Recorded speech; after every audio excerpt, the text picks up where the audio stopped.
Hey everybody, this is Austin Hirschberger, and this is my video for EDL 851 Module 12 case study.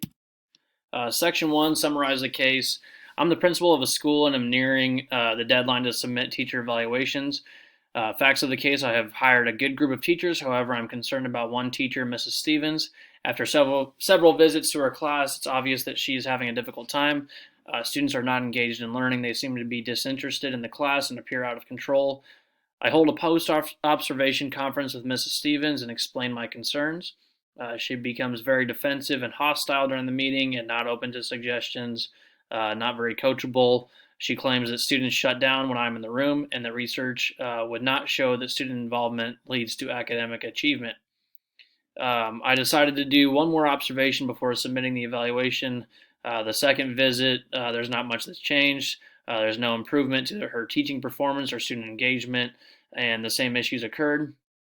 I leave the second visit without comment to Mrs. Stevens. By renewing Mrs. Stevens, she would gain tenure. I decide to not renew Mrs. Stevens' contract for the following year. I schedule a meeting with Mrs. Stevens to review the evaluation. Mrs. Stevens becomes very upset at the fact that she's not being renewed and says that the evaluation is inaccurate and unfair. She blames her teaching performance on me and feels that my supervision was not helpful to her teaching. Mrs. Stevens threatens to fight the evaluation in court. Section 2, report legal or ethical issues. Non-renewing her contract would mean unemployment for Mrs. Stevens and would most likely impact her ability to find a teaching job elsewhere.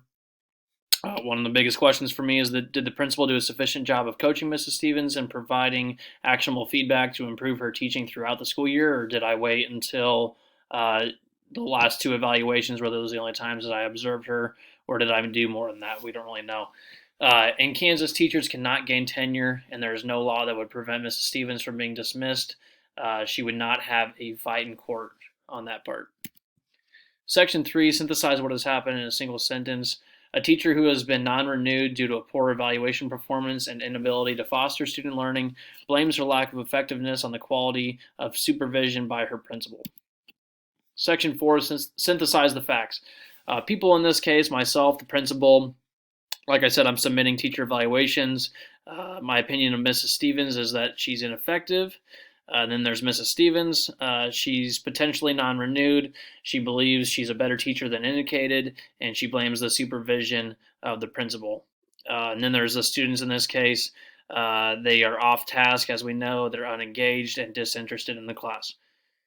As far as the place, school setting, we don't know whether it's elementary or secondary. We don't know the grade level. It doesn't really tell us. And the state, we do not know the state. I'm going to assume in this case that since I'm from Kansas, that this case takes place in Kansas as well. The program, we don't know whether it's private or public. I'll assume in this case that it's a public school. As I mentioned, grade level is unknown. Teacher evaluation, how many classroom observations actually occurred, and has feedback been provided consistently? And then what data was collected along the evaluation. Section 5, review and prioritize the information.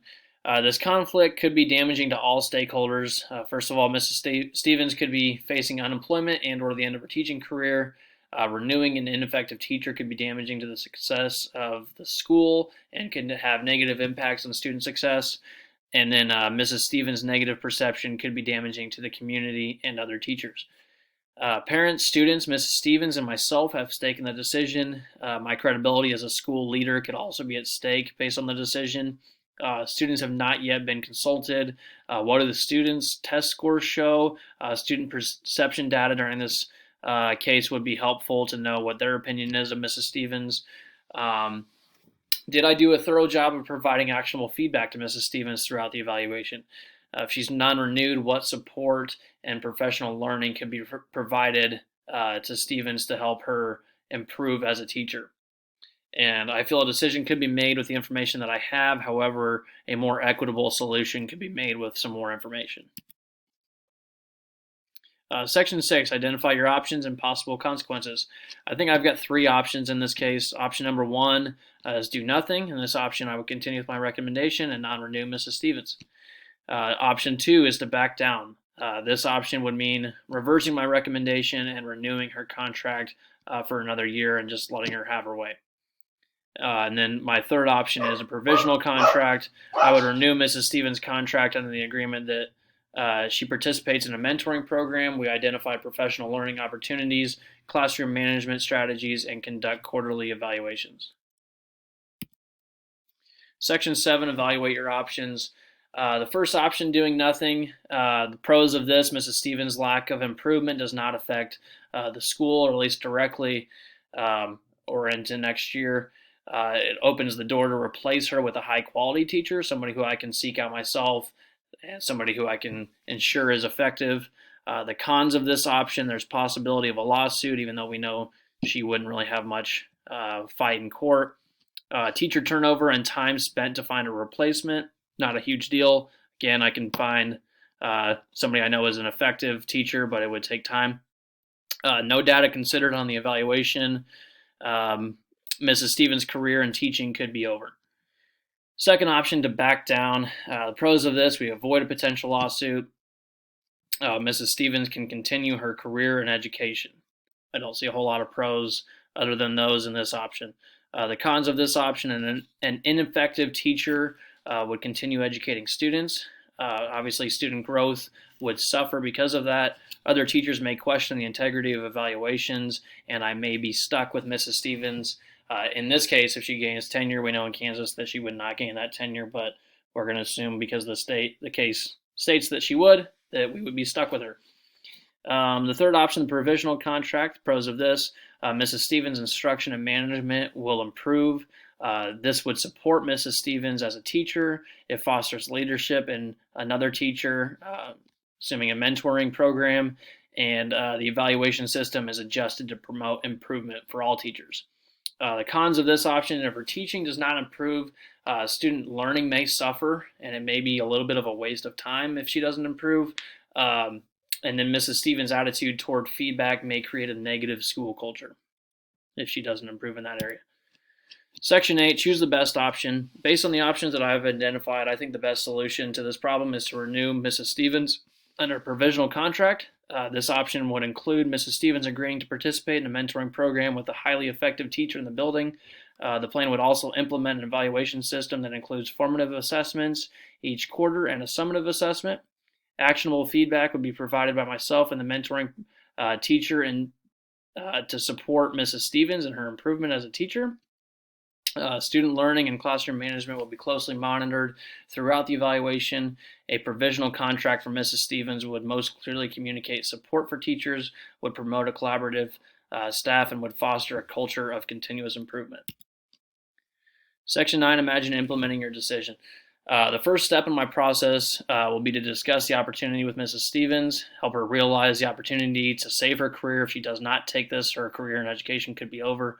Encourage her to be open to suggestions and realize the need for improvement, be open to coaching, and then discuss conditions of the provisional contract, what that would require. The second step in the process is to collect student feedback and perception data based on Mrs. Stevens and the course content, interviewing students, finding out what exactly they think of Mrs. Stevens, and then looking at whether they actually grew academically. The third step in the process: scrap the old evaluation system and implement a more effective method. The evaluation system that it shows us in our case study, I don't think is very thorough. It doesn't take into consideration any data.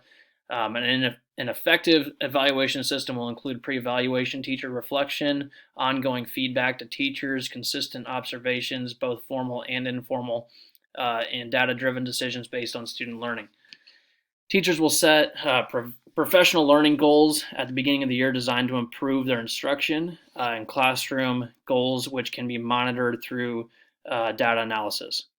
The fourth step in the process is to assign a highly effective teacher from my school to mentor Mrs. Stevens. And then the fifth step in the process: schedule a regular observation conducted by both myself and the mentoring teacher that we identify. Observations will be done with no notice to Mrs. Stevens. That way we can get a better feel for what her classroom is like on a regular basis. Student engagement will be monitored each observation. The sixth step: work together with Mrs. Stevens to plan professional learning opportunities geared toward interests and instructional methods and designed to meet her professional goals. The seventh step, monitor student progress through formative and summative assessment data throughout the year.